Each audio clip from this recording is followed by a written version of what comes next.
very distinguished speaker for this valedictory function of Sanskrita Vaibhavam, faculty colleagues, special invitees, delegates for this one-day conference, student friends from the electronic and print media. A very good afternoon to all of you. I must at the outset confess that for two reasons, amidst many, I am significantly happy. One, that one of my dream moments is coming true. To have a scholar speaker, Rajiv Malhotra, come to Sastra University. So many of you would have listened to him in various talks. So have him come to our campus and address an interested audience. That is why, you see, that is the second reason for me to feel happy. Today, this audience is a little different. That we did not offer them anything free. This is a land of freebies for different reasons. But this evening's session here is a session where intellectual wisdom is available free for you. And that will manifest itself in a few moments from now. On a topic that is very, very close to many hearts here, to this institution here. The reason that we have chosen this topic is so appropriate because the world today needs India to provide a solution. It needs India's renaissance. And unless we know the true civilizational asset of our country and the youthful generation like yours understand the essence of the idea of India, it is difficult for you to handle an extremely complicated geopolitical world that you will be encountering as you leave the portals of this institution. It is in that context that we chose the theme for this one-day seminar on Sanskrit language. And the topic is so relevant. Is Sanskriti being distorted by the Americanization of Sanskrit Studies? Sanskrita Vaibhavam is a part of a series of annual events that the Department of Oriental Studies conducts here. We had on different themes, and today it is on Sanskrit. And Sanskriti, the essence of Indian culture, the essence of Indian values, the essence of Indian principles, this needs to be rightly understood by students and other delegates who have come here all the way from different places. And that is the effort that the institution has taken by conducting this conference. In fact, this institution, for the benefit of your speaker, the 90s, we fought an intense litigation when Sanskrit was about to be declared a dead language.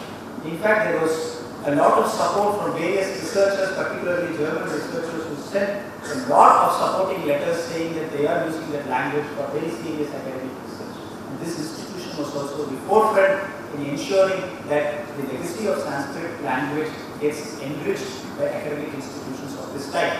Because we are all, unfortunately, products of an establishment trained through English education which is completely giving you a distorted picture of the true civilizational asset of our country, of which Sanskrit is a very, very integral part.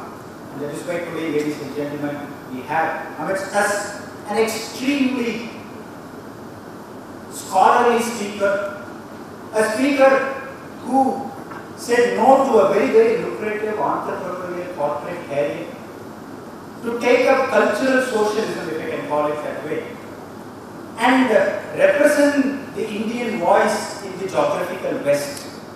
I am reminded of Swami Vivekananda when he addressed the World Parliament of Business in 1893. That was the time that he visited the United States of America after having toured the entire length and breadth of our country, seeing the country so impoverished after so many floods that struck the entire cross-section of our country.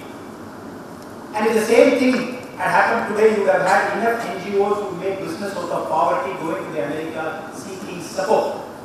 But this district monk from Calcutta went all the way to the World Parliament of Religions, where one of the principal objectives was to establish the theocratic supremacy but then he changed the entire discourse of the discussion. He told the world that India is going to lead, and especially at a time that India was completely impoverished. And that was the intellectual visionary that we could see in Swami Vivekananda. And in similar measure, we have one voice, an Indian voice in the West, that always talks about the richness of our country. And today, we were able to bring to our campus the socially cultural scientist, Sri Rajiv Malhotra, who acceded to my invitation. I've been behind him for the last 2 years, and that is why I said I was so happy that he agreed to my invitation and come and deliver the valuability address for Sanskrita Vaibhav.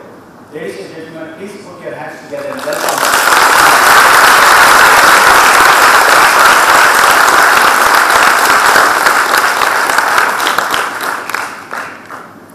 Sir, on behalf of the management of the university, students, teaching faculty, and the general public of Tanjavur, I sincerely welcome you to this university, and we are all eagerly looking forward to a scholarly lecture. As I told you, this very same auditorium has hosted lectures delivered by intellectuals, and continuing the same tradition, ladies and gentlemen, I present to you yet another scholar intellectual. Thank you very much.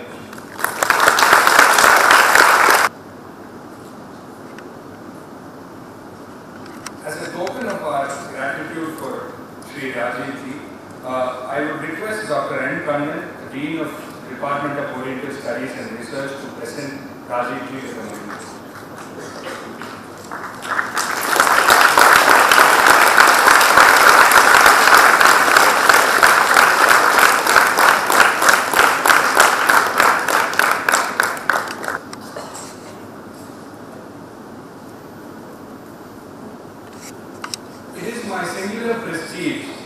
To formally introduce a Vishwamitra, if I could call him, Sri Rajiv Malhotra ji, born in 1950, is an Indian-American researcher, writer, speaker, and public intellectual in current affairs relating to civilizations, cross-cultural encounters, religion, and science. He studied physics at St. Stephen's, Delhi, and went for postgraduate studies in physics and then computer science to the United States. Rajiv ji served in multiple careers, including software development, the executive and the Fortune 100 senior corporate executive, a strategic consultant, and at the peak of his career, when he owned 20 companies in several countries, he took early retirement to pursue research and public service. And for that purpose, he established the Infinity Foundation in 1994. His thought process has disrupted and alarmed the so-called South Asian group of scholars in the United States by providing fresh, provocative positions on Dharma and on India, the focal points of his research being interpretation of Dharma for current times, comparative religion, globalization, and India's contributions to the world. His books, which have been bestsellers, include Invading the Sacred, Being Different, an Indian Challenge to Western Universalism, Breaking India, Western Interventions in Dravidian and Dalit Fault Lines, and Indra's Net, Defending Hinduism's Philosophical Unity. Currently, Rajiv ji heads the Infinity Foundation in Princeton. He also served as chairman of the Board of Governors at the Center for Indic Studies at the University of Massachusetts and is an advisor to various organizations. It's my pleasure to hand over the floor to Rajiv ji.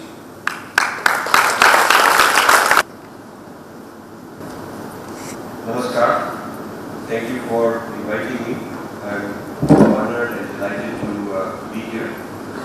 I've heard a lot of good things about the university and many of the great persons who I have a lot of respect for, Murthy and many others, that they've been here on a regular basis. And I've always wanted to come. It's just that my India trips tend to be, I come 4 times a year to India. I've lived in the US for 44 years, but I never missed a year when I didn't come. And but these tips tend to be very quick here and there. And I finally here, which is very wonderful, really like it. And I think I now realize I should probably come for more than just a quick trip, spend a couple of days, at least 2 3 days, and see the area, spend more time, which is what I would like to do maybe next time. I'm particularly happy that this is a technology group, science, technology, business, law kind of group, and also at the same time interested in the humanities and subjects of this kind, subjects about our heritage. Because many of my talks and many of the events I've done in very sort of technocrat-like universities, I tend to find that they are deprived of the knowledge of culture, our history, our civilization, so they end up being very too narrowly focused in job kind of quest. And the creative mind does not benefit from what our civilization has to offer. On the other hand, I find that a lot of people who are from the arts, what we call arts in India, humanities and social sciences, tend to be very biased and almost brainwashed, and very difficult to discuss something with them and they can receive with an open mind, because they just memorize what the conclusions are which their faculty have taught them, and it's very difficult to make a reason. So I think scientific people, I have a technical background myself, scientific people are more the type of people I like to interact with, because when you give them evidence and logic, they can relate to it. So I'm very happy to be here with that reason. I will like to have an extensive amount of time for question answers, interaction with the people. So I'm going to start by making a few comments, and then we'll have some Q&A. Yeah. So one of the types of thinking our people did in traditional times was to constantly debate with others. And nobody was, the great thinkers of our time, we know Adi Shankara, Ramanuja, all kinds of great thinkers that I could name, 100 of them. They were not just working in isolation, but also engaging others, engaging opponents. So the idea of Purva Paksh is very important. Purva Paksh means that you study the other side, you study them honestly in a fair way, you try to understand them exactly like they understand themselves, and then you give it Uttar Paksh, which is your response. Unfortunately, the tradition of Purva Paksh was not applied when foreign invaders came. We just didn't do Purva Paksh. So even today, our traditional scholars haven't done Purva Paksh of Western thought. They either oversimplify it or they dismiss it as unworthy of Purva Paksh, which is a very arrogant attitude. Or they have a very sort of simplified view. So none of that is acceptable. You have to go point by point, detailed reading, analysis of what other people are saying, what their thoughts are. That is the Purva Paksh we have to do. So this is something I'm trying to do. And I'm trying to kindle this interest in our people. So we understand how other civilizations are on our own terms, how they see us, what is our response to them, how they see themselves, what is our response on that. So we have to control the discourse on our nerves rather than just being the object of study that others are interested in studying on their own terms. So that's very important. Now, if you look at the history of Indology, European Indology becomes very prominent in the late 1700s and all through the 1800s. The study of Sanskrit becomes extremely deep in Europe. It's a sort of 2 or 3 goals in that. One is they discovered that Sanskrit is close to many European languages. So they try to look in Sanskrit for their own past. They try to then claim that it's their language and the Aryans brought it to India. Because that way they can take all the good old Sanskrit texts and claim it as their heritage, that they have gifted us from now. And another objective of indology was to understand the subjects of the empire, people who are being ruled by the empire. By understanding us better, they can rule us better. They can manipulate us, they can control us, they can divide and rule. They can figure out who will fight against whom, how to create factions and fragments. So there was a usefulness in that way. And yet another use of indology was to mine knowledge which they can use for their own benefit. A lot of scientific knowledge, a lot of knowledge of linguistics, a lot of knowledge, just knowledge in general, many philosophy, psychology, these kind of fields. A lot of knowledge was taken based on the indological studies. So I'm doing many books on these topics. Now, Oxford was one of the centers of indology, and at one time the East India Company had about 20 colleges scattered across England on indology, study of India, 20. So imagine how much they are studying us. Meanwhile, they eliminated or downsized the study of India within India itself. So the control of India study moved out of India to Britain, Germany, these places. Many of the old texts were taken, and even today we have not brought them back. Some of the earliest texts, Vedic texts, Ayurvedic texts, mathematics texts of India are not in India. We are in museums, archives in the Western world. I have seen some of them. And it's the same sad thing that nobody here has bothered to even make a case out of it. They want that this should come back. In fact, they are so arrogant, they will tell you that we are doing you a favor, we are looking after it. We are keeping it under, we are looking after it for you. You should be grateful to us. So, then after the Second World War, when the British Empire collapsed, US became the leading Western nation, and what used to be called indology in Europe got renamed South Asia Studies, and US government supported it, and many universities started South Asia Studies, and it became kind of the successor of indology. So Oxford was relocated to the American prestigious universities, Ivy Leagues and so on, as Oriental Studies or South Asian Studies or something like that. And you find a mixture of people, like in the old indology, you find in the new South Asian Studies, you find a mixture of people, those who have a very romantic idea of India, those who have a kind of talking down at India. Most of them mixed up with both. Most of them are a little bit of both. They like certain things, they hate certain things. In front of you, they can really make you so happy. You give them a standing ovation because they will chant Sanskrit slokas and tell you great things and you'll be so proud and you'll be very grateful. And then they go on a flight back and talk to a different audience in a very different way. So this double-facedness, double-faced ambiguity is very much part of the Western mythology.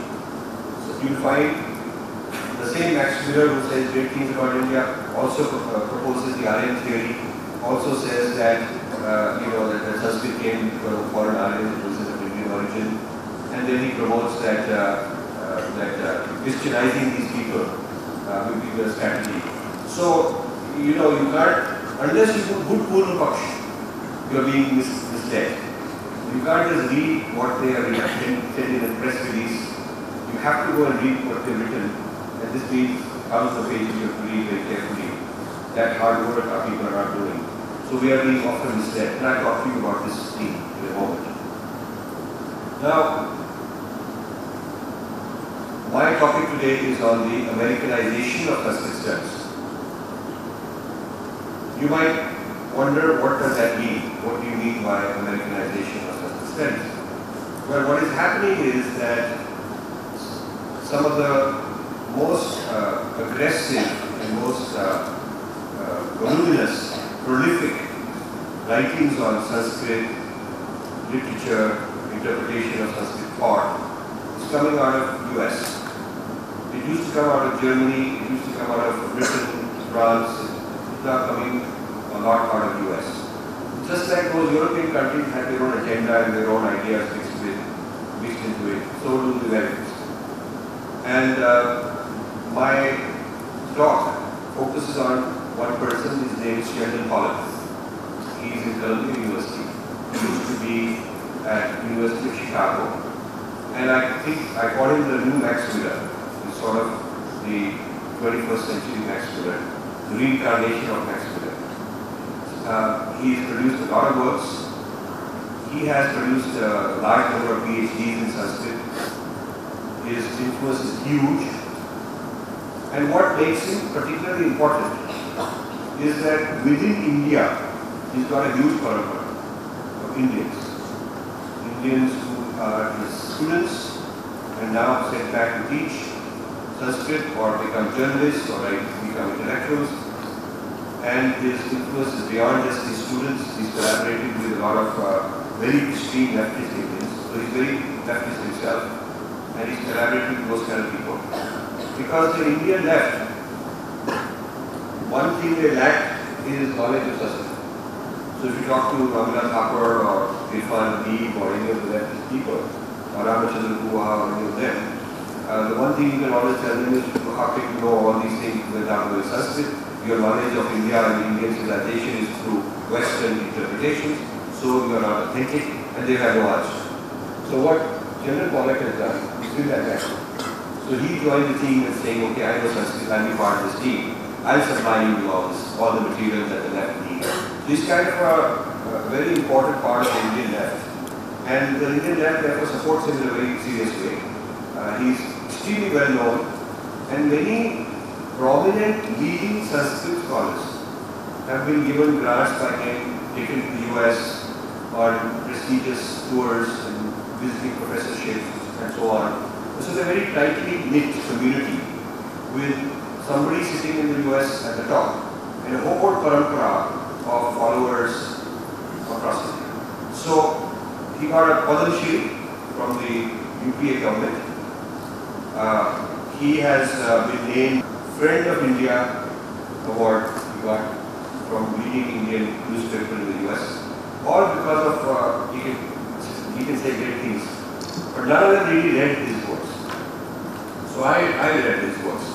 And the reason I'm now, my next book is a study of the Americanization of Sanskrit Studies, the critique of that field, of how Americanization of Sanskrit Studies is going on, how it affects us, and how this Americanized idea of Sanskrit and Sanskriti is what is being exported to India through the parampara. So one function of the parampara in India is they supply you a lot of data to fit the ideas. So his books are full of lot of data. It's very impressive because he's got people feeding all this data. But then he picks and chooses and makes them fit in a way that suits his thesis. And then the other purpose of the parampara is that once he's created his thesis, they market it, distribute it, they spread this. A lot of ideas that trouble us about the depiction of Sanskrit and Sanskriti come from this parampara. For example, I'll give you now, the idea that Sanskrit is brought as a language of foreign origin is very foundational in this parampara.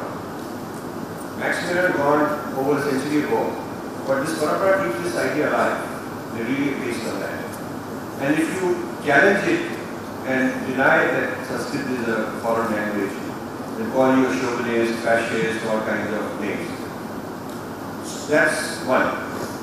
Another point that they are very sure of is that Sanskrit is an abusive language.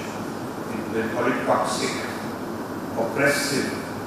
It is oppressive of castes, oppressive of women, oppressive of minorities.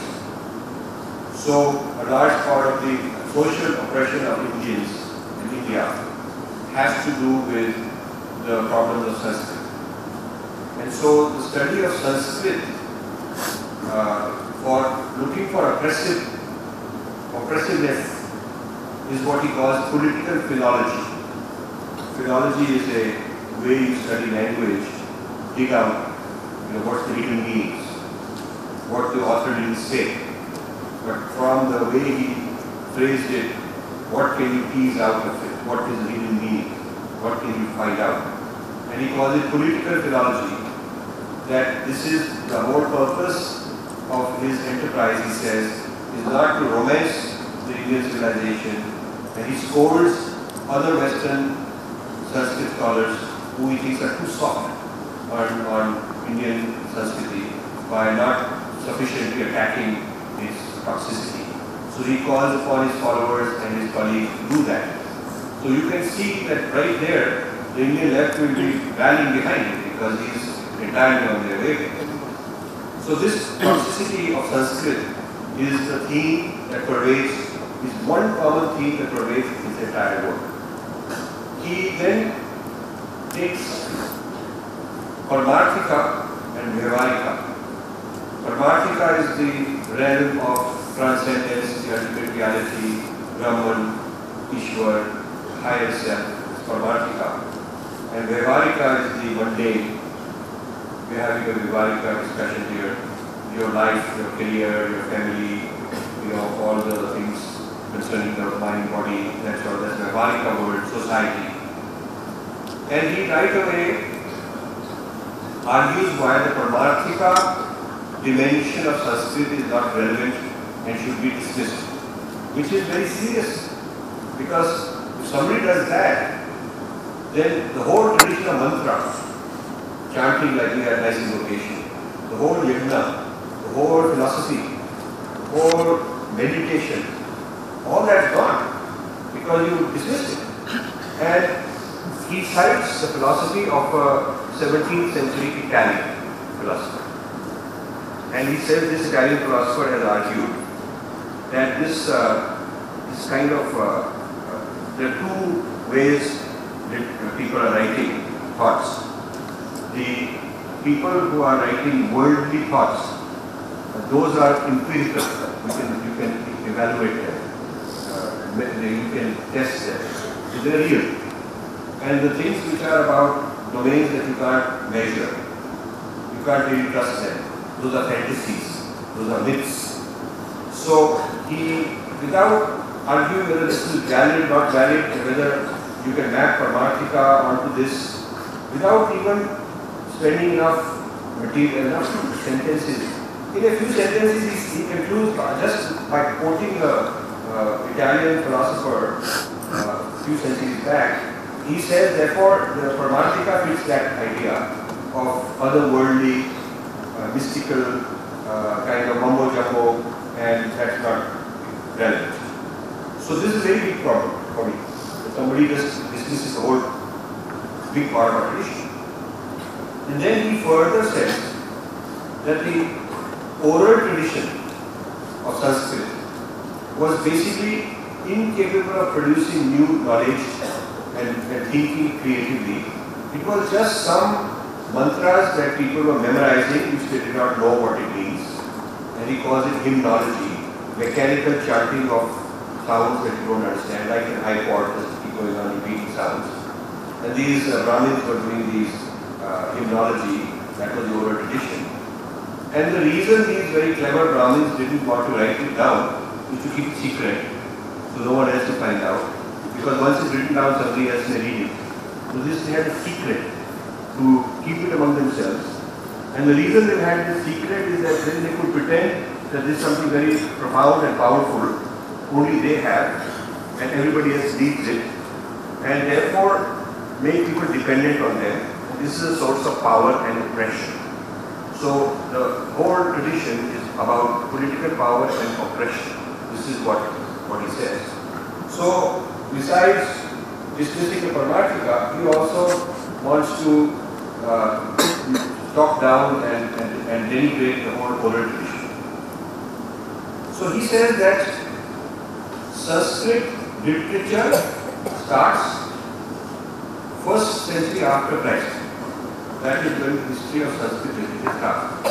So he shifted all the dates to fit his theory.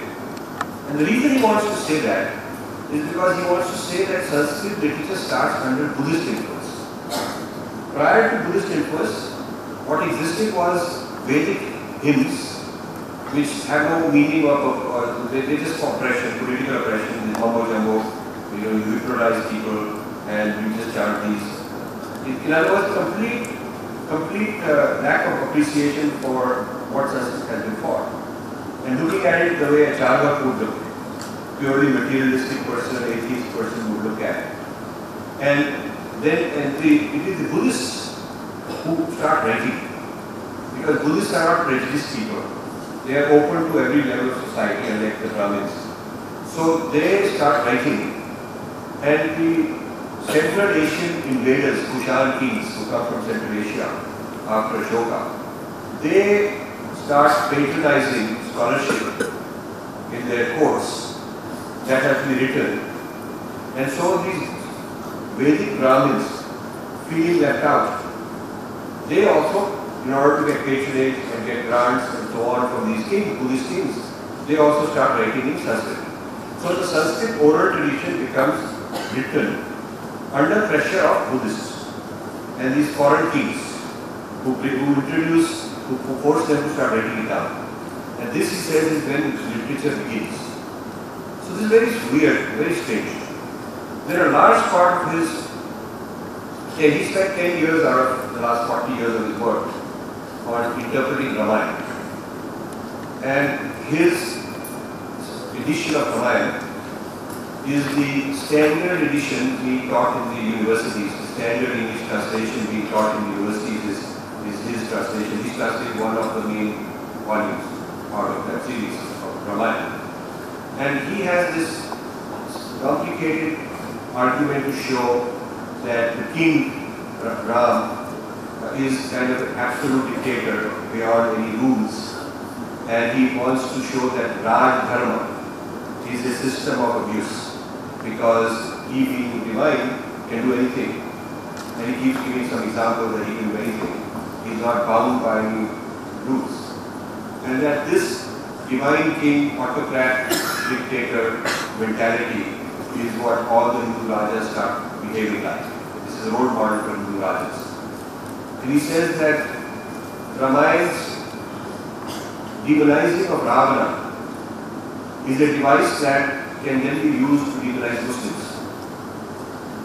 And he says that Ramayana was not a major public discourse or a public, there was no big cult of Ram, as he says, prior to the invasion of Turks in the 12th century. So only when the Turks come as invaders in the 12th century, and the Hindu kings need to unite and mobilize the public against them, they need a story. So they use Ramayana as a story in which they become, the Hindu kings become the divine king Ram, and these Muslim invaders become the Ram. So this is when and he said, he incorrectly says that before the 12th century there were no big temples to Ram, there were no big inscriptions or carvings, and there was no Ram Leela, those kind of things he says. Which of course is not true, because when I argue back I give a lot of archaeological evidence to the contrary. So this formula that Ramayana gives a formula for a king to be made divine by doing some yagnas, which is like black magic, he says. So the Brahmin comes and he is in collusion with the king. The Brahmin's power comes from the fact that only he can do this ritual. And the king gets the power after the ritual is done because he becomes divine. And therefore he becomes the absolute authority. So this is a good teamwork between the Raja and the Brahmin. These two together have a conspiracy. And this spread across much of Asia. All these, Cambodia, Thailand, Vietnam, all these kind of countries also become part of this, because it's like a franchise, if you will. The Brahmin goes to every king and he says, I can do the ritual magic and you become divine. People will then bow to you, you will have absolute power. And of course, king loves it, gives his patronage, sponsors him, and this is how it keeps spreading. Now, he doesn't show much proof of it, but this is his theory, and he's very convinced. So this he calls the cosmopolis, the Sanskrit cosmopolis, which is for 1,000 years over much of Asia, Sanskrit is the dominant language. But there is no army which has gone and invaded anybody, he says. Therefore, the spread of Sanskrit is not like the spread of Latin or Greek or those languages which spread through war, through conquest. Sanskrit was not spread through military conquest. It was spread through this mechanism of doing ritual which would make the king absolute power, and in exchange he would adopt Sanskrit and patronize the Brahmins. So it spread in this kind of manner. So it's sort of a virus, that kind of spreads in a very sinister way. So this is his theory of the Sanskrit cosmopolis. And then he written a very important paper in his work, Death of Sanskrit. The Death of Sanskrit is his theory on why Sanskrit died. It died because it was toxic, it was abusive, it had to die, it cannot go on forever. It died before the British came, it is not their fault, and it died before the Islamic invasion, it is not their fault. Sanskrit was already dead before the Turkish invasion because the Hindu kings killed it. It is the Hindu kings who killed Sanskrit before the Islamic invasion, and in fact some of the Muslim kings tried to revive it, but the Hindus do not cooperate. This is all written down in his works. So then he has a paper called Deep Orientalism, in which he argues that the ideas of hatred and abusing and oppressing other people, which are built into Sanskrit, were the reason the Nazis Holocaust the Jews, because the Germans who learned indology picked up these ideas of toxicity from Sanskrit, and they taught these ideas to Hitler and the Nazis. So the blame for the Holocaust can go back and be traced on Sanskrit, because Sanskrit is the one that contained this kind of potential for, Sanskrit is sort of like a weapon of mass destruction, if you will, WMD, So this is a whole paper called Deep Orientalism, that's a paper. Now, this goes on, and his works are a few thousand pages. Nobody from our tradition has critiqued him. Nobody. They keep giving him awards, and they keep praising him, and when I stand up and point these out, I'm attacked publicly by people because I'm the only voice standing up and saying all this. And all I'm doing is calling for a debate, calling for a discussion. And it's very difficult because he's got a lot of money people behind him. Now, he also believes that the future linked language is not going to be Sanskrit, it should not be Sanskrit because it's dead. And it dead since the 12th century, it's dead for like 1,000 years now. The future linked language should be English, he's very clear on that. So his big agenda is to replace Sanskrit with English as the linked language of Indians. And he wants that whatever literature was produced in Sanskrit should be translated into English. People should read all these texts in English. There is no point in reading Ramayana in Sanskrit or any text in Sanskrit to read in English. That is what should be done. Sanskrit can just put aside. So the death of Sanskrit and the turning Sanskrit into a museum artifact, which some scholars like him can study. So his idea of Sanskrit studies is to do this. It is not to revive living Sanskrit or spoken Sanskrit or Sanskrit as a means of knowledge production. But the idea of Sanskrit studies is to study the toxicity in Sanskrit, abusiveness in Sanskrit, and teach it to Dalits so they can understand how it has been abused. And he has a project called the Ambedkar Project in Columbia University, where he brings Dalit separatist type of intellectuals from JNU and other kind of leftist colleges in India, and he gives them Sanskrit knowledge so they can come back to India and become very strong in fighting, So there is all that divisiveness going on as a result of this influence.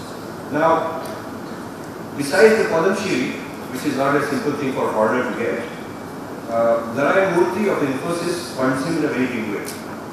I know that majority of you end up getting jobs in Infosys, and I'm not criticizing Infosys. It's not about Infosys, but Narayan Murthy has got a right to spend his money how he wants. I'm not saying he should not. I have no right to tell him what to do with his money.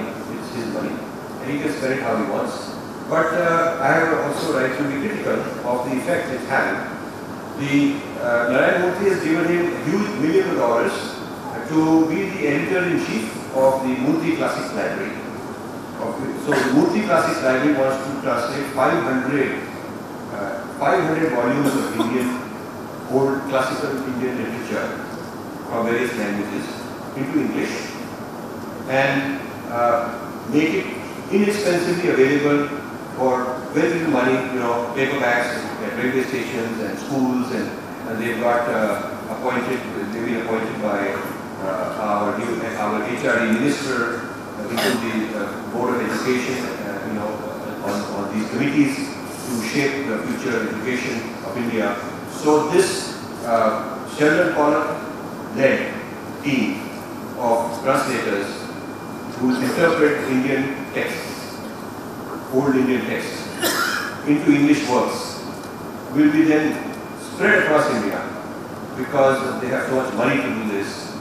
Harvard University Press will lend is lending its prestige, they will publish it, but they will be sold real cheap and spread across all of India. So the next generation will get even more colonized, much more colonized than we have been in the past, much more colonized than the British ever did, because these people got money, these people are Indians. It's not some white people from the West doing it. It is now our fellow Indians doing it, and it is seen as, gee, this must be very good for us. And so, unlike all the previous Western scholars that I have critiqued, who I find problematic, this is the first one who's actually doing it with Indian money. See, so this makes it even more difficult. And not only the previous government, but new HRD people are appointing them because they have money, they have power, they have clout. So, the Murthy Classics, the editorial board, led by Sheldon Pollock, is consisting of Western scholars. Okay. And most of the translations, I think the first 5 volumes that they have translated, 4 of them are done by non-Indians, translators, whose mother tongue is not what they have used, what they translate, but who know the language as a foreign language to them. The mother tongue is something in the West. And the 5th one, I have 2 translators, one is an Indian, one is a non-Indian. So majority of the work and the leadership and the vision and the strategy and the interpretation is being done by outsiders. Therefore, it is an Americanization of Sanskrit Studies. That is what I am calling it that.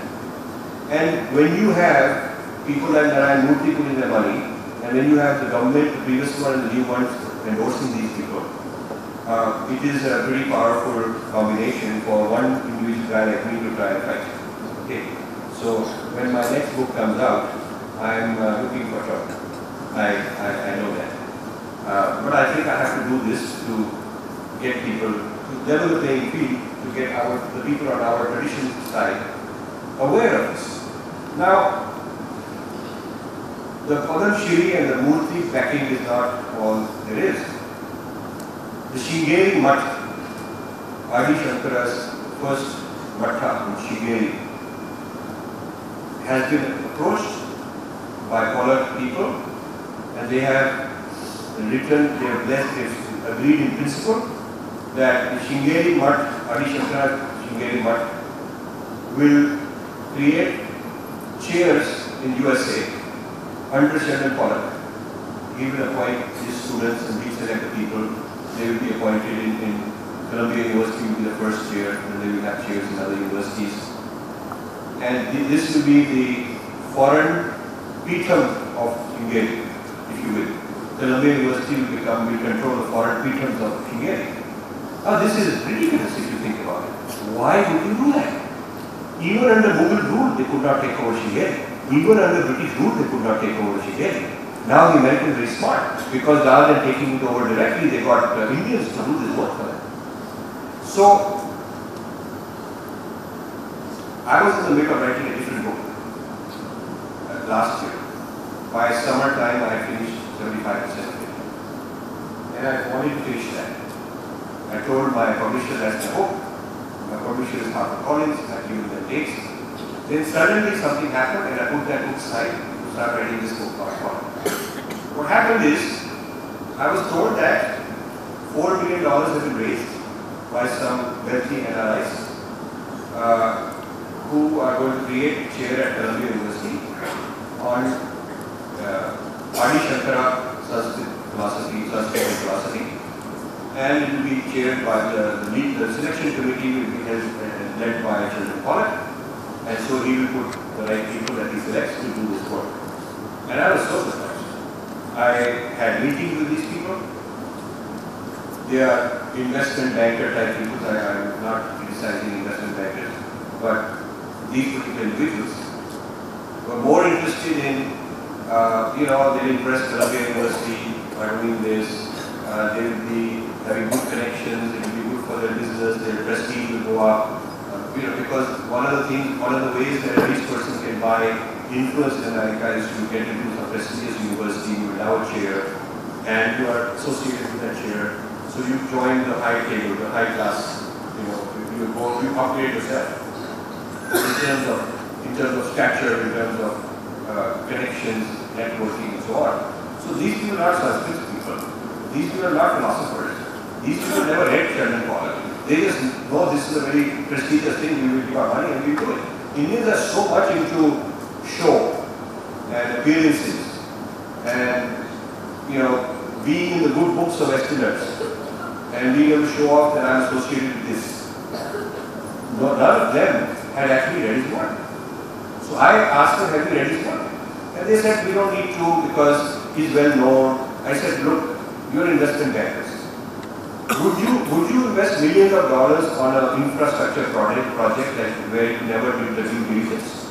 Would you invest in an airline or a hotel or some industry without doing due diligence?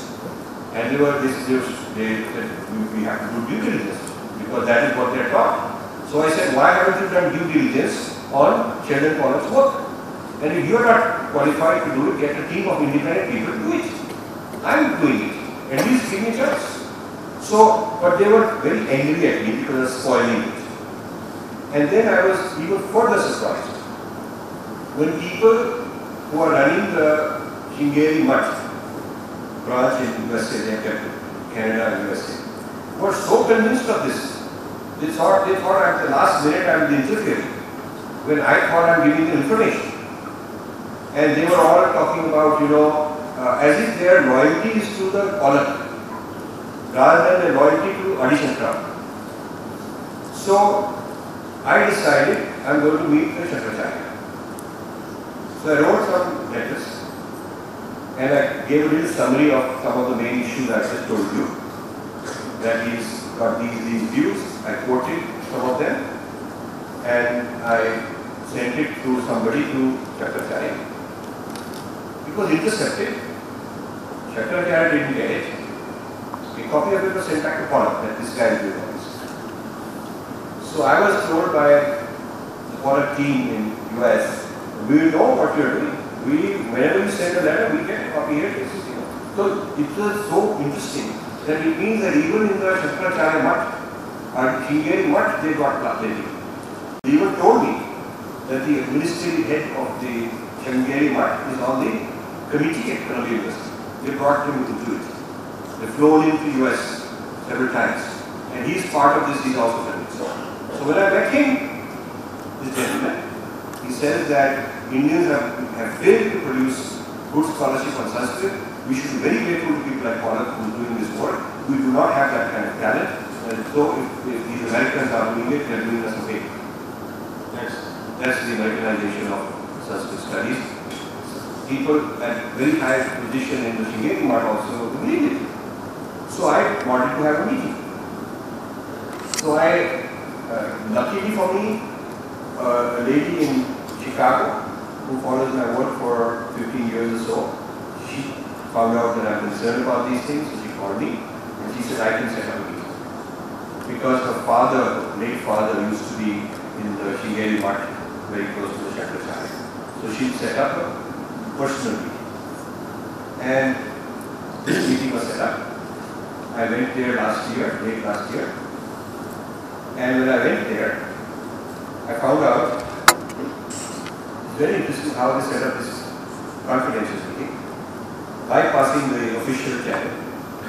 Because Shankaracharya's real brother is his private assistant, his personal assistant. and his house is right next. So through him, the meeting was held. So I went and met his brother. My brother said, you don't go into this main line because then they'll know who you are. We take you to the side door and you will be having a private meeting.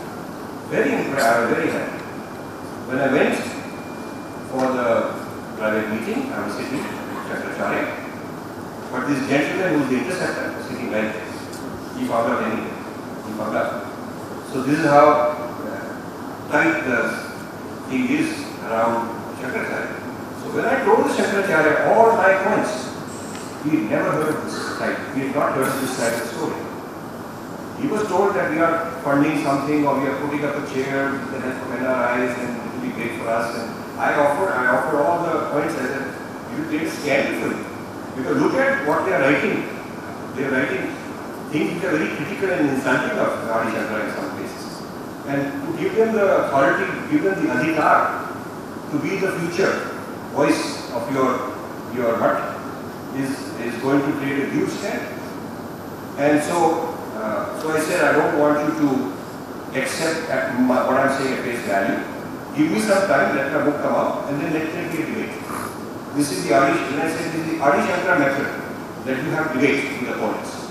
There is nothing wrong in challenging an opponent. He challenged the mighty Buddhists and the Mimamsaka people as a young man, and that is your tradition. So I am challenging these mighty people, and I should be given the same right to debate. And when a book comes out, you can moderate, or one of your scholars can moderate, and let's have a debate. And then you can decide whether they are right or whether I am right. Now I don't know whether they are going to proceed or not. They did not tell me. But the original date for launching that chair, public event, was meant to happen October 15, and it hasn't happened. So it is possible that they have second thoughts. It is possible that they put it on hold. It is possible that they are waiting for my book. I do not know. But there is going to be a huge war. There is going to be a huge war. Because I do not want a one-side view without challenging by the other side to take control of the whole discourse on Sanskrit from now onwards. It is such a big deal for us. And you would think that people in government would be concerned, the mattas would be concerned, the religious groups would be concerned, the Sanskrit scholars would be concerned, but I did not find that in the case. Now, I started looking for, my knowledge is not enough in all the dimensions that he is talking about, so I need experts. I need expert on Ramayana, I need expert on this, expert on that, I need experts so that I can, in my response, I have got help. Whenever I went to, I've gone to many people for help in the last 8, 9, 6, 7 months. And I'm disappointed because most of the people know something in a very narrow way. But they can't even read properly what Pollock has written and understand it and come up with a counter argument. Because he's got so much data all over, they're just very confused, they don't even know what he's saying. So the result of this is that nobody on our side has even read it properly, don't even understand. But things are changing for the better as a result of this trip. I gave this very talk, Delhi University Sanskrit Department. They have a distinguished lecture series, so I was asked to give that distinguished lecture this year. And an audience, huge audience in the Delhi University Sanskrit Department were there, and I told them all of this. They are very interested in joining and helping me, and we are going to create some seminars. We are going to, maybe by this summer, we are going to have some conference, and I'd like your help, and I'd like you to find other scholars, so we can start people on our wavelength to come up with counter discourse, to come up with critical analysis. And I must say, to the credit of Professor Bhardwaj, chair of the Delhi University Sanskrit Department, he gave a press interview which came in the Hindi paper and some English paper also about his concerns about Sheldon Pollock as a result of our meetings in my talk. So he's on our side, and I've had a very successful meeting with Krishna Shastriji of Sanskrit Bharati. He's on our side. He understands this very serious matter. And this is one of my main reasons for coming here, to alert as many people as are willing to listen. And I am going to Goa in Sanskrit conference. Again, I'm going because I want, wherever I can get an audience with Sanskrit people. Then there is a World Sanskrit Congress in Thailand, around July 1. I'm going for that. I'll give a keynote address. Again, and Pollock probably and his people will be there too.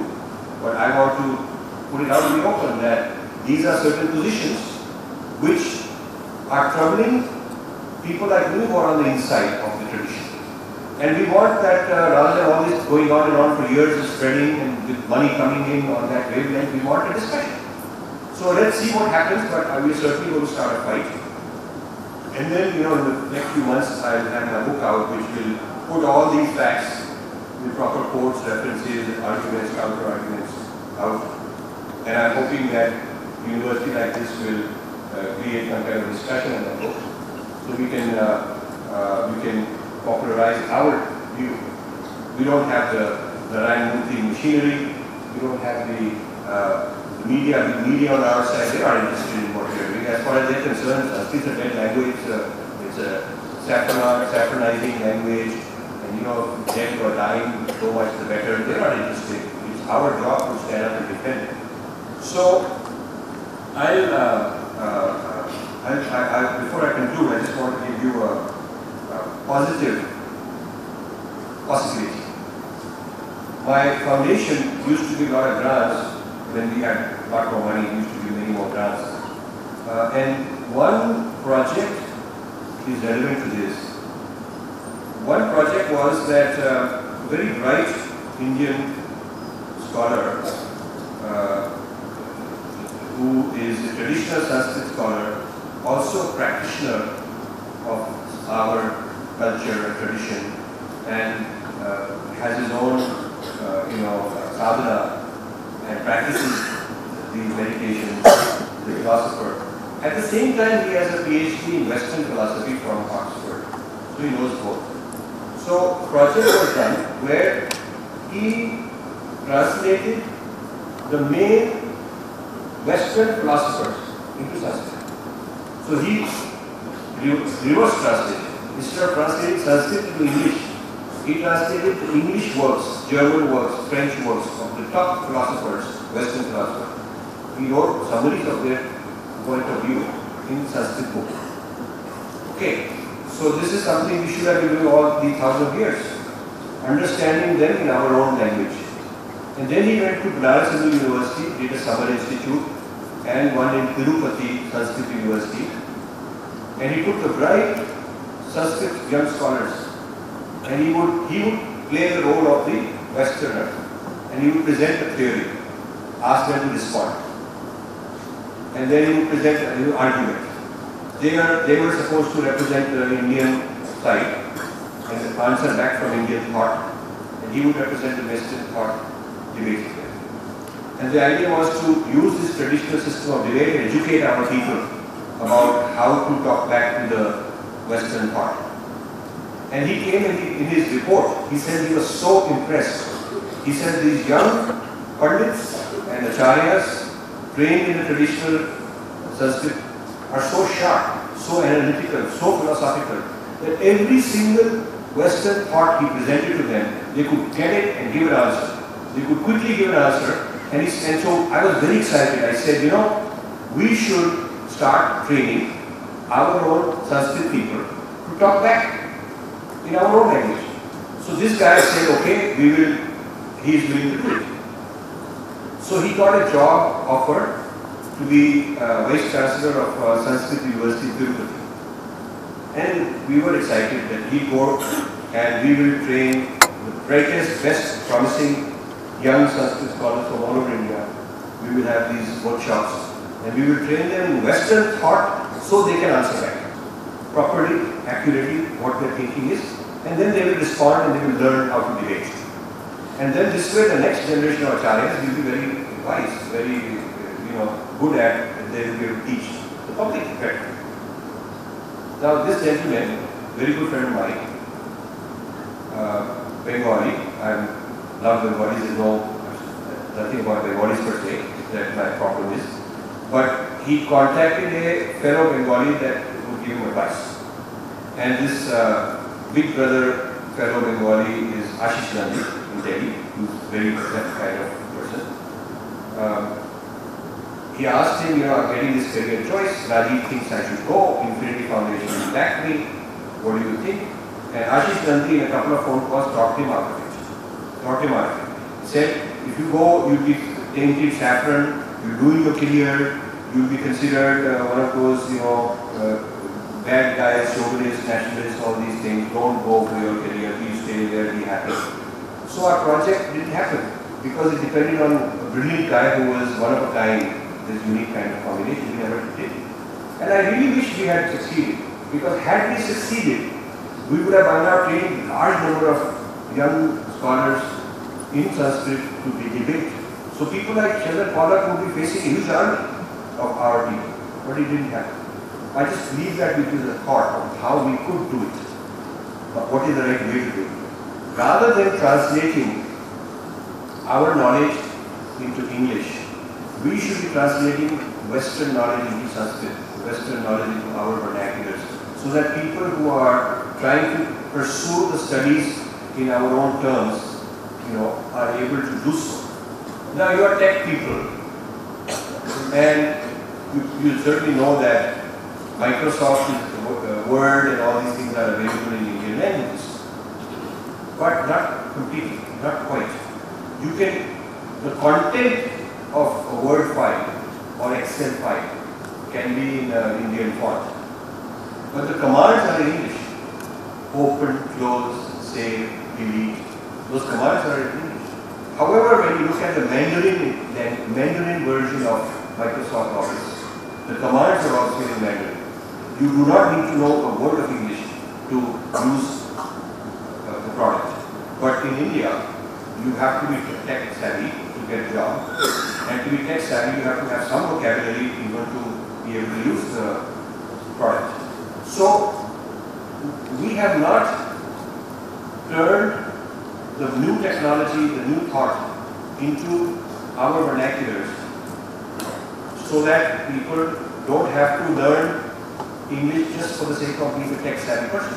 We have not done medical education, modern medical education in the traditional language. We have not done so many fields without the person having to learn English. Then when he gets into learning English, then his English is not good enough. Somebody else's is better. He has to always have an inferiority complex. He has to always try to learn better and better.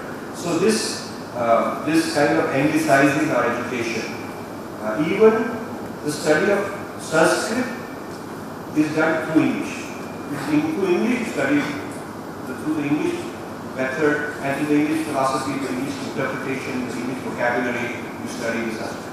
So when we say somebody is reviving Sanskrit, it is not necessarily the kind of Sanskrit revival you would want. It is more like the dead language being used for their own purposes and killed, put in a museum, and that is really what the current situation is. So I hope to have stirred up enough controversy, and I look forward to your questions. Thank you for listening.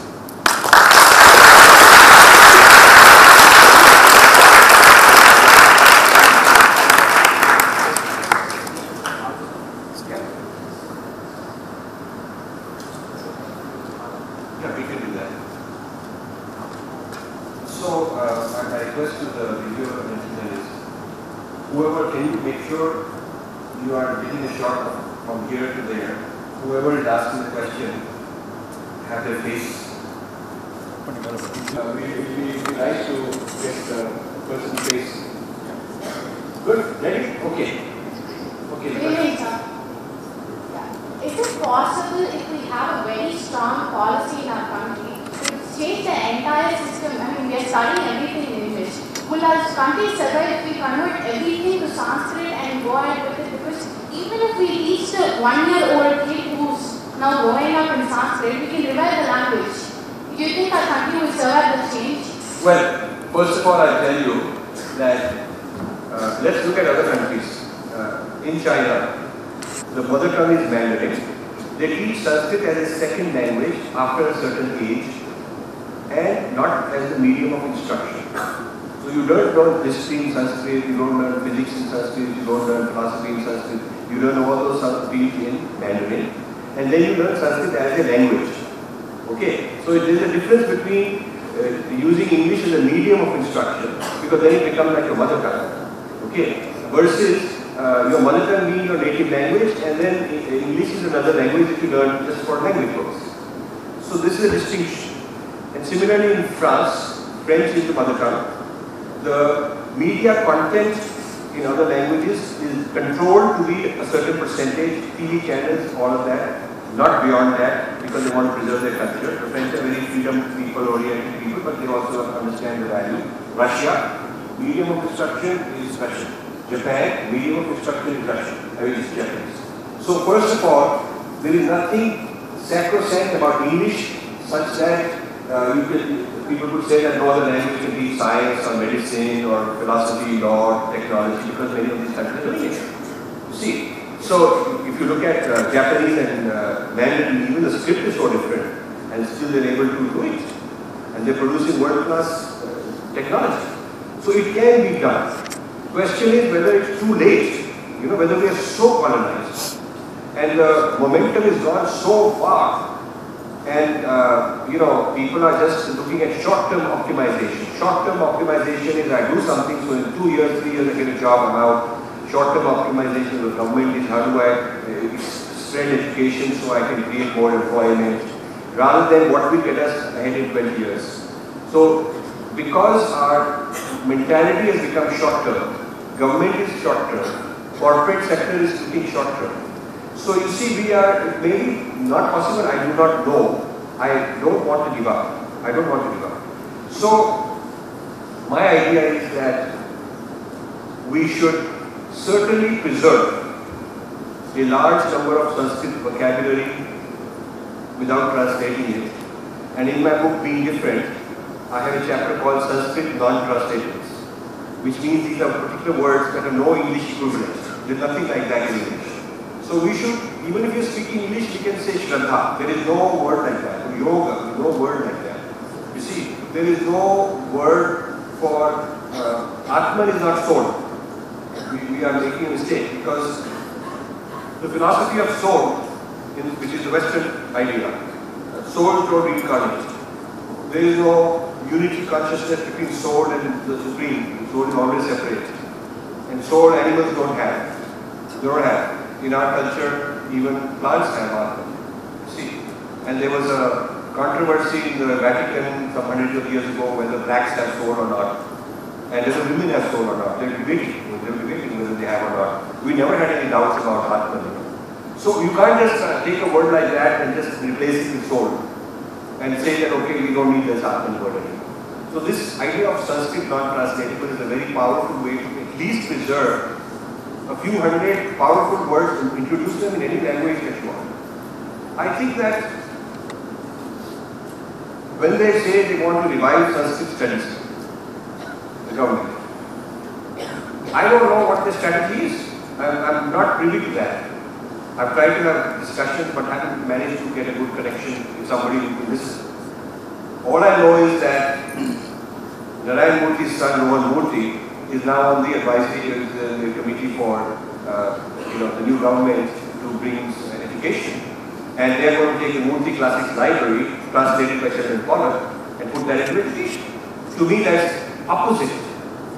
So you see, to make change bottom up, you need Sanskrit Bharati type organizations. You need Sastra University and others who can reignite passion among scholars, young students like you. But you also need government to help in a way. And who they bring in, whose voice is important, who gets to be heard, who's the advisor, matters. It creates influence. I haven't seen that change. So my worry is that colonized ideas will get patronized even more. That's my worry. I'm really worried about it. And when the Indians are doing it, and when Hindu people are doing it, it will be considered authentic. This is the worry. Question there? Wait, let's go. Yeah.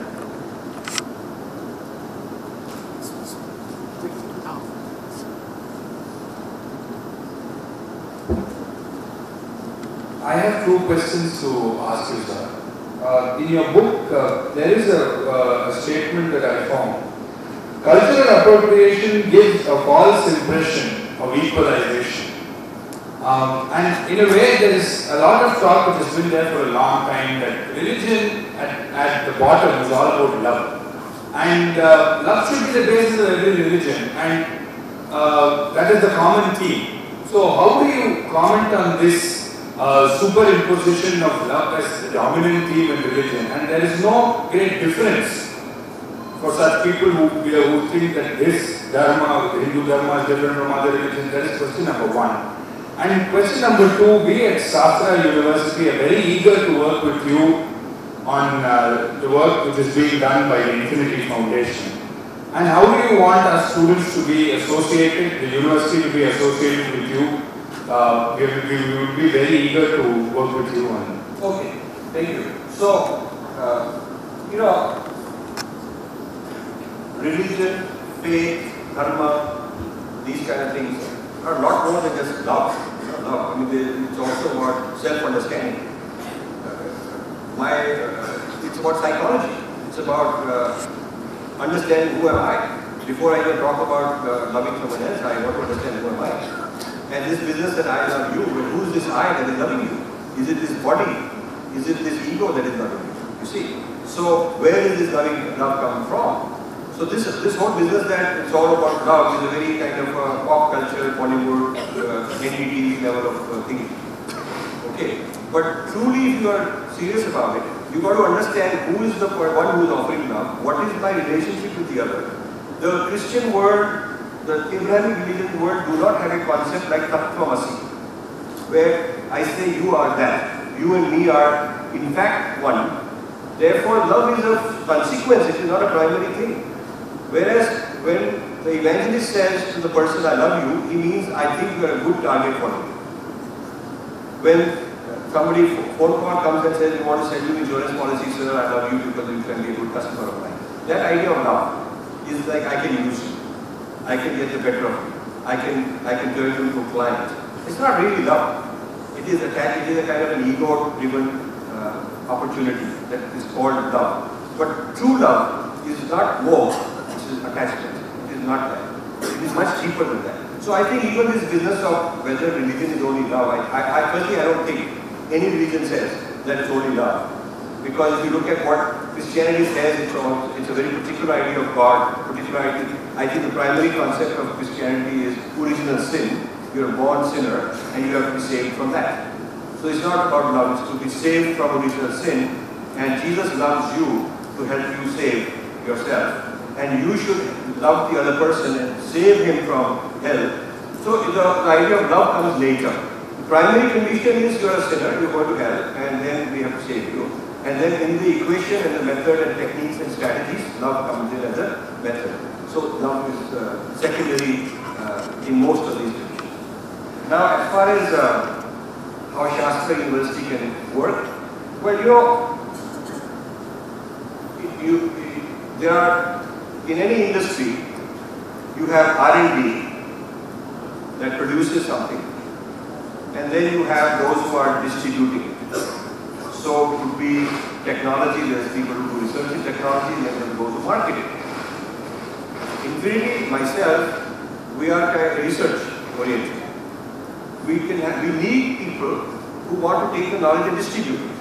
So my relationship with the university has to be to see the university as a distribution mechanism, a distribution channel.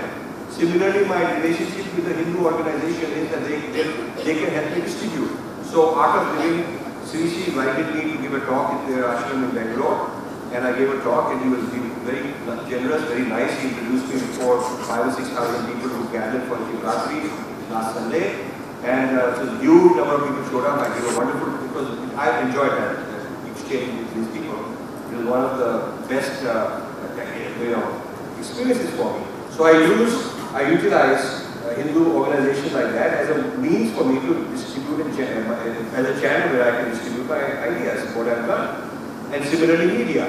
So far, universities in India are extremely interested in what I'm doing, and the Hindu organizations are interested. But the media is very scared. The mainstream media is very scared because they're so filled with the left-wing ideology and think this is very scary stuff. And so social media is what I use now. So I would say Sastra University will be important for me because you have people who will become important in the business world and technology world. And if you can influence them at this stage, then in the next 5-10 years, many of them will be in important positions. So I think Sastra University will be very important for me in that respect. I also feel that you could take some of the books I've done and the future ones I'm doing and hold seminars and organize conferences, bring people. I mean, the Delhi University, I did 2 talks. One was in the Sanskrit department. The second was also an interesting talk I gave in the psychology department because I consider Hindu Dharma as also psychology. So we had a panel discussion where 6 scholars, some supporting me, some opposing me, from all kind of disciplines, different local colleges, universities abroad. And after my talk, they all gave their review, their response. And then I went back and forth and had a debate. So it was a debate which went on for a while, and the students just loved it because they got many sides of it. I'd like you to organize this thing. I'd like you to, you could organize it and invite Pollock and say we can have a debate. And if he doesn't want to come, then maybe one of his students who's very much supportive of him could come. So you could be a center for, creating more discourse. And that's the kind of thing I would like. Finally, I need help. So if there are good solid scholars who want to help me in various ways, bring them to my attention. I would like to bring them along in my work, make them part of the team, and we work together. Good evening, sir. In countries like China, France, Japan, starting from products like home to car, they have their own language in the labels. But in India, as a democratic country, do you feel people would be satisfied making some other language other than English in these things? They have their own products, logos, or what are you saying? The labels of the products, even brands. They have in their own language, like Chinese have in Mandarin, Japan has in Japanese. Yeah. So, the thing is that Indians have an inferiority complex because of colonial era. So we think that if it has an American name or a Western name, it's going to be superior to an Indian name. So Western brands have an advantage in the public consciousness because public thinks this must be better quality, better stuff, more prestigious. And so what we are doing is creating more brand value for other countries' products. Okay, we are doing that. We are creating more brand values. There is National Geographic, there is some schools, there are some education foundations from the US that are highly Christian. They're spreading all these school books here in India. They're talking all about Dalits and minorities, oppression and women rights and whatnot. All this left-wing social science stuff they are bringing in. And these are brands that are spreading in our country. Media brands, book writers, publishers, so all kind of stuff going on besides this product brands, whether it's McDonald's or Colgate or those type of things. So we have not understood the importance of creating an Indian framework, Indian terminology, Indian ethics, Indian aesthetics, Indian labels. We have not understood the value of that. Our country just doesn't get it. And so now it's getting even worse. Now there's more FDI. And so India is for sale. India is for sale. That's what, sorry. But that's the state we are in. Most of us have learned Sanskrit for scoring marks. Say it again? For scoring marks. Scoring marks in the... Scoring marks. Yeah. We feel difficult to complete a single sentence in Sanskrit. So what is the change that is required in us to keep the Sanskrit alive? So you see, I went through 4 years of Sanskrit in the 60s and I was in school also in Delhi, and it was required to study 4 years, but it was taught like memorize for the exams and get through. The teacher also didn't really love it, and nor did the students. I I think they don't even have that requirement. I don't know if they do. But the better way is to show, like for instance, Sanskrit has a whole tradition of mathematics, very beautifully written. So if you're a math student, as part of the curriculum could be to read some Sanskrit texts about mathematics. If you're a medical student, they should read a little bit of the Ayurvedic texts. So I think Sanskrit could also be, if you're in business, there are certain business ethics, Dharma Shastra, Artha Shastra. If you're in politics, Niti Shastra, they should introduce our texts with some Sanskrit there, even as part of education of a certain profession. So, you know, Sanskrit should not be like, okay, here it is separate from life. That this is normal life which you live in English, you have a switch for normal in English, and then you have Sanskrit mode, and then you go and spend your 15 minutes a day or half an hour, 1 hour a day doing Sanskrit. In your normal life, you have to bring not just Sanskrit but Sanskriti as a lifestyle. So this requires a lot of thinking capacity. We need think tanks, we need big thinkers, we need people who can figure this out and then work with the authorities to get this. And I don't see that happening. I mean, I haven't seen it happen yet. I think there are, whoever has the mic. This gentleman controls, he's got the mic. If we do have a second mic, when one person is asking, the second mic can be given to a person. So this one, let's have this one first. Unlike other language, Sanskrit has a kind of color or shadow over a particular caste or religion. Is this one of the main reasons why this Americanization of Sanskrit is influencing the Americanization of Sanskrit studies? You see, a very important point is Sanskrit biased towards caste. Yeah. And is that a vulnerability? Actually, no. This is also the problem. It's also not a correct interpretation because Sanskrit has not been Valmiki person as a caste. Okay. So you look at people who produce Sanskrit are all kind of different people. Now there is English-based elitism. So if elitism has to be eradicated, the first language in the whole world which is causing all kind of elitism today is English. Because it is English which will get you married, you know, matrimonial act, English will get you a career or not get you a career. In the world today, the elitism based on English is more than any other language. English will decide whether you get the Nobel Prize or Pulitzer Prize in literature and all that stuff, and whether you get into some literary festival or not. The elitism based on English is many fold bigger than any other language has. And Latin has had elitism. There is elitism in who speaks better Mandarin and who doesn't, and who speaks better Japanese or whose French is sophisticated, aristocratic. This tends to be the case in any language. Because any language has people who know it better, like mathematics. There are some people who know algebra and mathematics much better than others. And so they can run circles, they can tell you all kinds of differential equations which many other people won't know. So in medicine, because it's a high-flown field, very high-tech, latest science, a person who has a lot of knowledge can spin the jargon and he knows more. So any method of representation, communication has a possibility of a hierarchy of those who know more and who feel they are elitist and they are privileged. And that is not a flaw in the Sanskrit language. It is a problem when it happens. We have to deal with that social problem, but it is not a problem of Sanskrit as a language.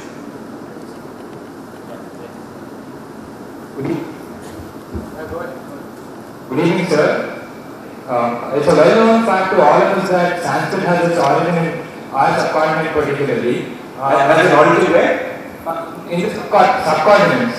Okay. In our, we could have actually extended a lot from it, and we would have actually, dominated the world with a lot of knowledge in the field of science and technology and many others, sir. But unfortunately, what has happened is, like, we have fallen back in some part, maybe. I'm not exactly aware of when it has been or because of what, that we have fallen back and okay, give me a question. Yeah, I would exactly want to know, like, when have we gone back and we have led the best, people from best, like the gentleman you mentioned, who is trying to prove himself, like, on top of the Indians, and he's trying to extract more from the language and professionalize in Sanskrit. So what is the question? Like, sir, I exactly want to know the reason that, why we have fallen back instead of, extracting more and more from the language, and we have eventually let the, Okay, you have to be very clear in what the question is. So I'll restate what I understand in the question to you. Okay? I think what you're asking is what caused us to fall behind in the use of Sanskrit. yes, sir. Then you just say it like that. Because then I know, okay, thanks. So I think an accurate history of Sanskrit we should write, not Pollock. He's written his version of Death of Sanskrit and so on. And this is an important point. What happened to Sanskrit? When did it start happening? We have to write that. And I don't know all the answers. But one good thing is Delhi University is doing a project on the history of, they're trying to refute this Aryan theory, and they're going to include this whole history of Sanskrit as part of that project, to work with history departments and come up with a whole our scenario on what happened, why it happened, when it happened.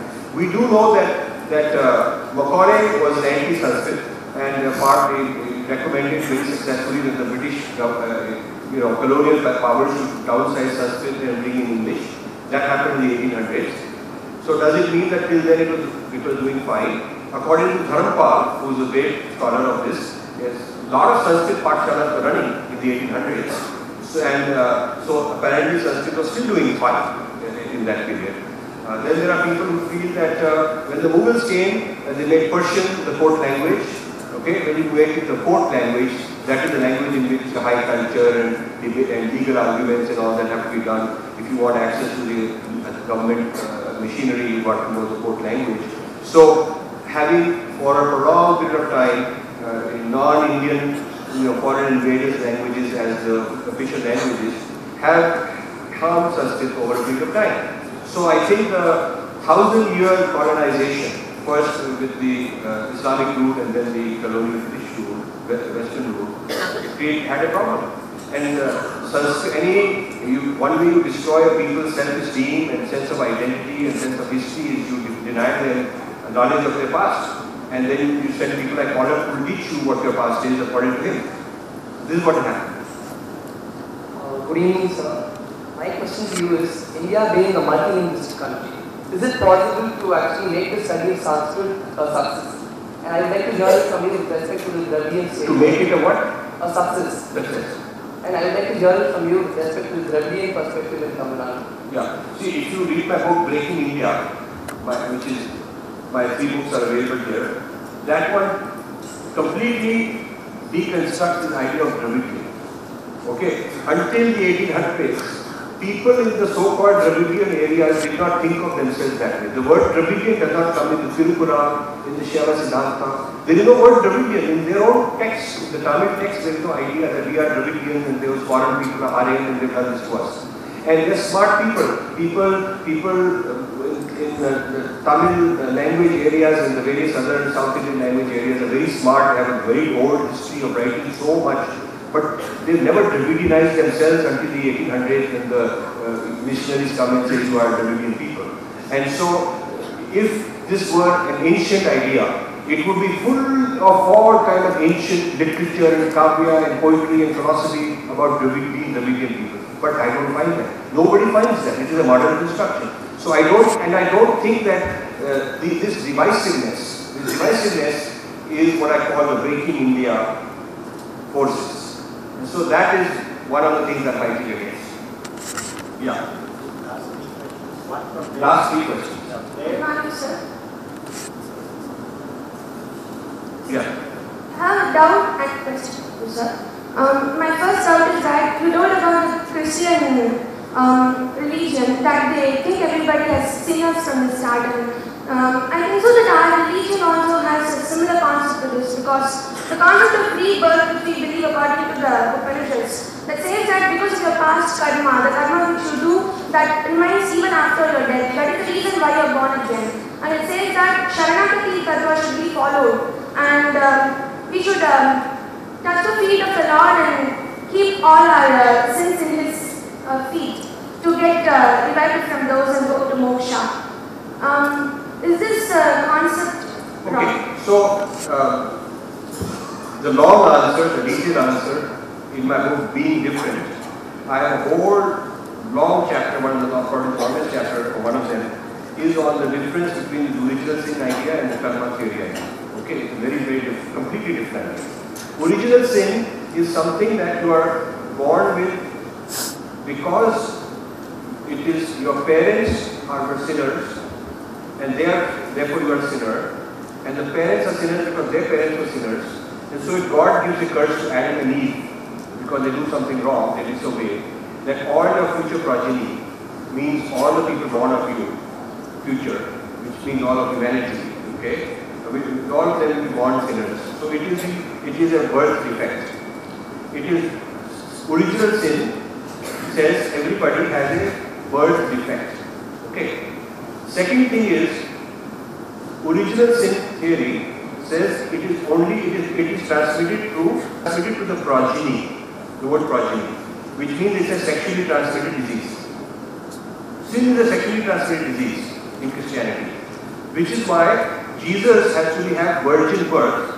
So he is not born of sex, therefore he is not born sinner. He could not save other people if he himself was born sinner. So the only person in history who is not born sinner is Jesus, because he is not progeny of Adam and Eve, since he had virgin birth.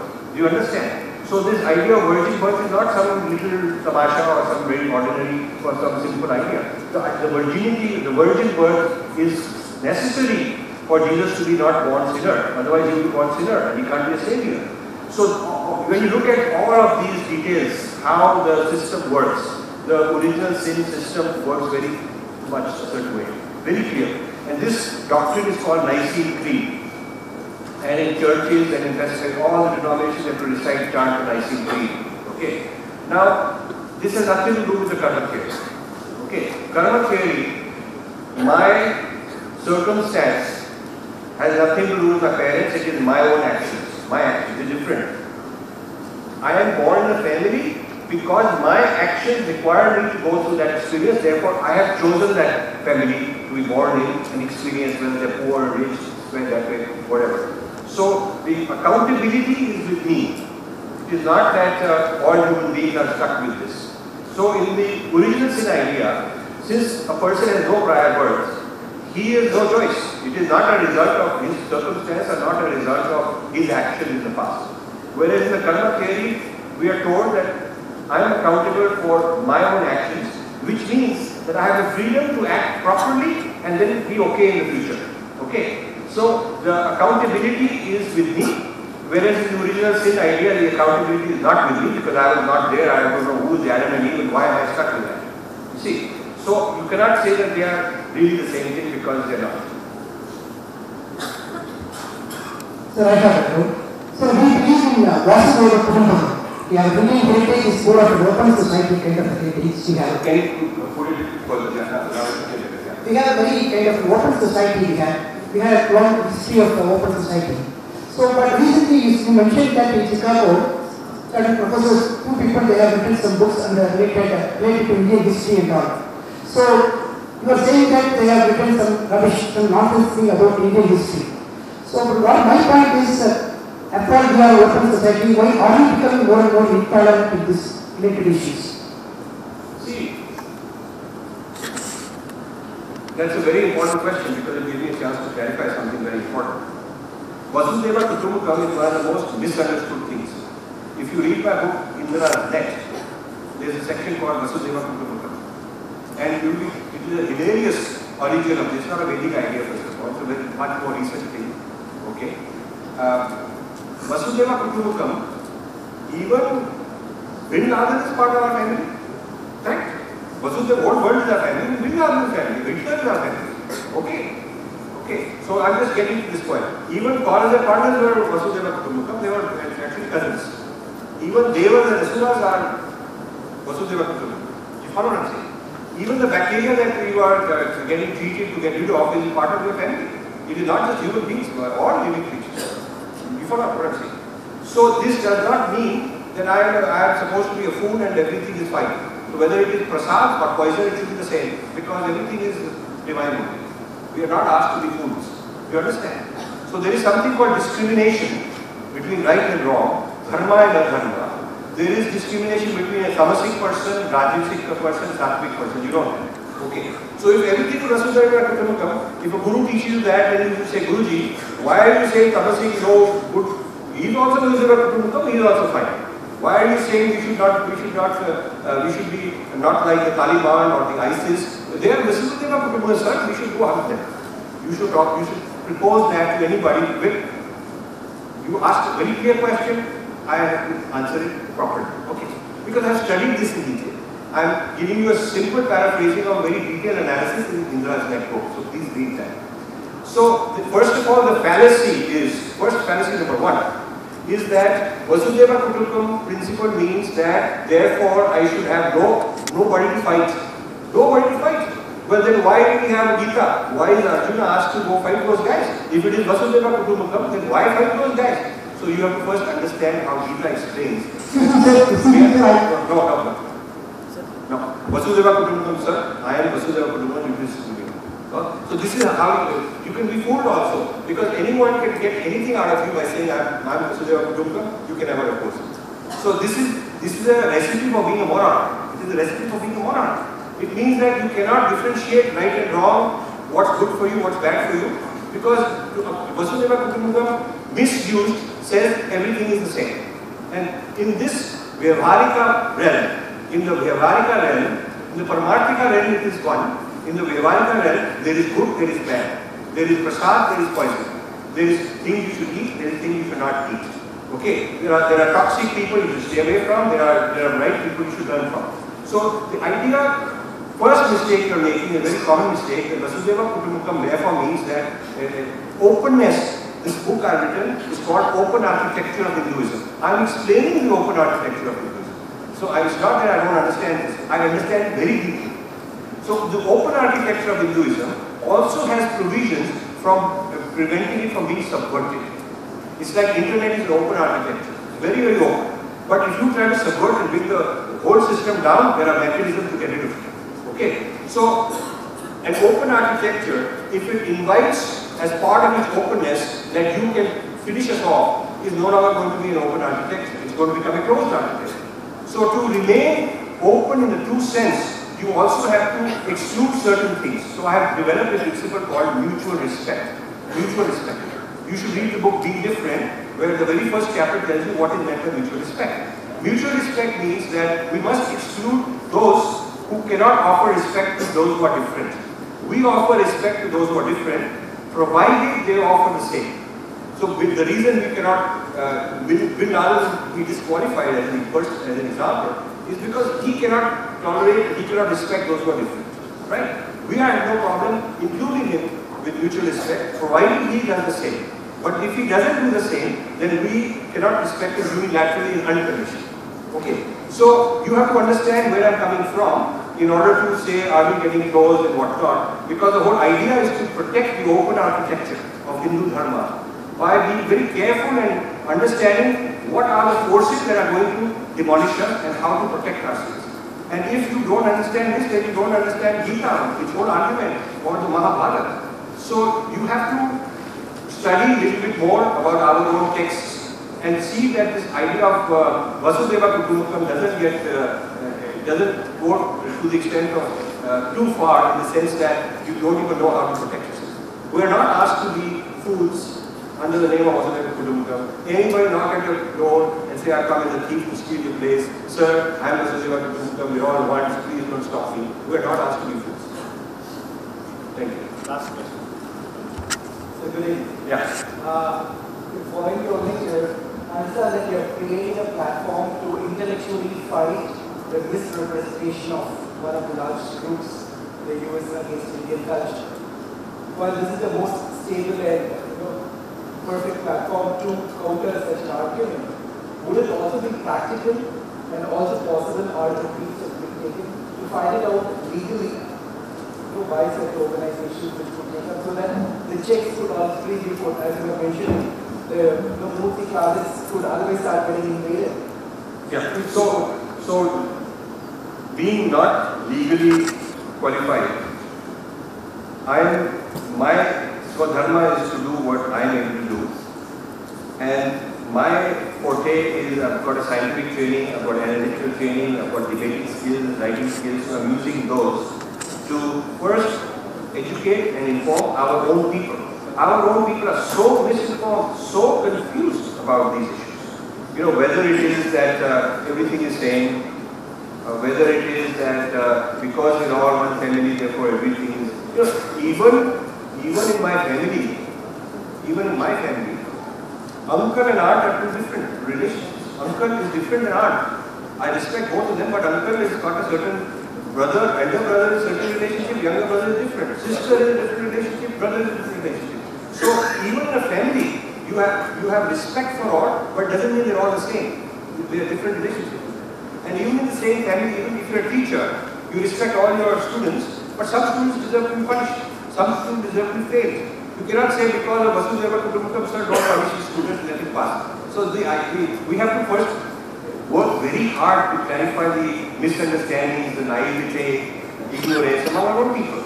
And this is the gurus also, they've got these strange ideas our political people have, media people have, education people have. So we cannot take action in court, in my opinion, until we got sufficiently informed, enlightened, clear thinking people.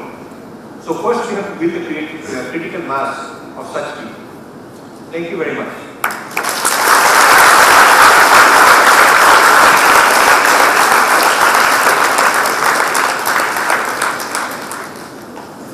It was an exhilarating talk by Rajiv ji. May I invite Dr. N. Kannan, Head of the Department of Oriental Studies and Research at Sastra, to thank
Rajiv is lotus.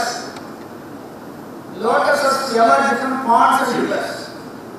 This is universally known fact. But have you ever heard of the river born from the lotus? There is a suggestion in Sanskrit. Ambujam ambunijatam nahijatam ambujarambu adhuna tapti paritam charana saroja vividyata janinjahana. The Tibetan Ganga emerged from the lotus feet of Lord Mahavishnu. Today, we witness another Ganga Prabha from the chief guest Rajiv.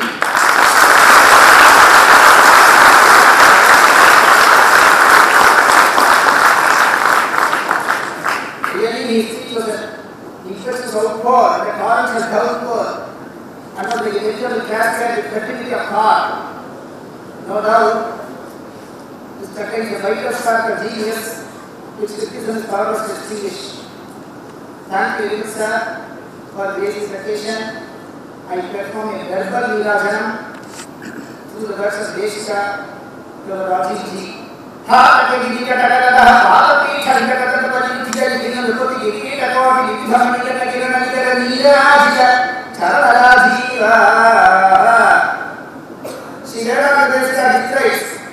How the invincible Rama built a wonderful bridge of Setu across the southern ocean with limited resources like monkeys, rocks and bees.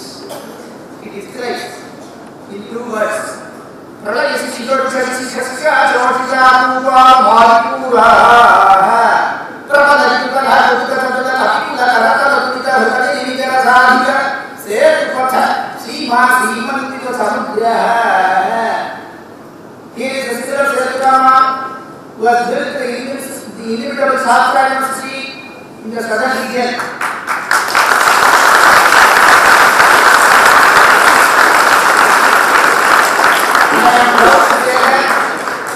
Our university is laying a strong foundation towards the God infinite, so that is an infinite foundation in the south. And this university acts as a bridge integrating health heritage along with the knowledge of modern science to the students' community.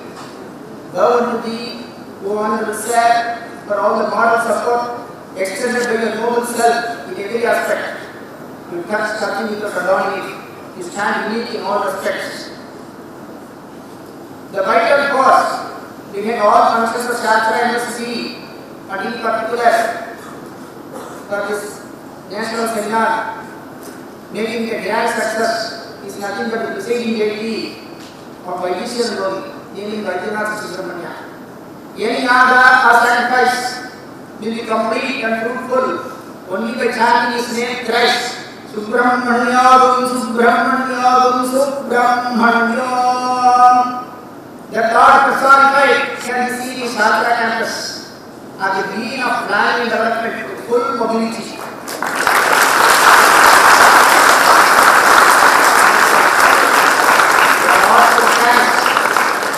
The heartfelt thanks to the Sastra Senapati for his skillful leadership along with the support of dozen leading hands. Let he be victorious forever as Shankara Bhattacharya said in the Subramanya Bhajanam. Jayananda Bhuman Jayapadadhaman Jayamogharite Jayanandamurte Jayananda Sindho Jayamseshabandho Jayatvam Sada Muktidhane Sasuno. Thank you, Nanda.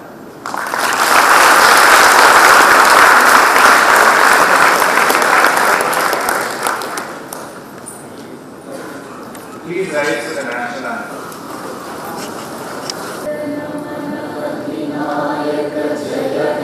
Jaya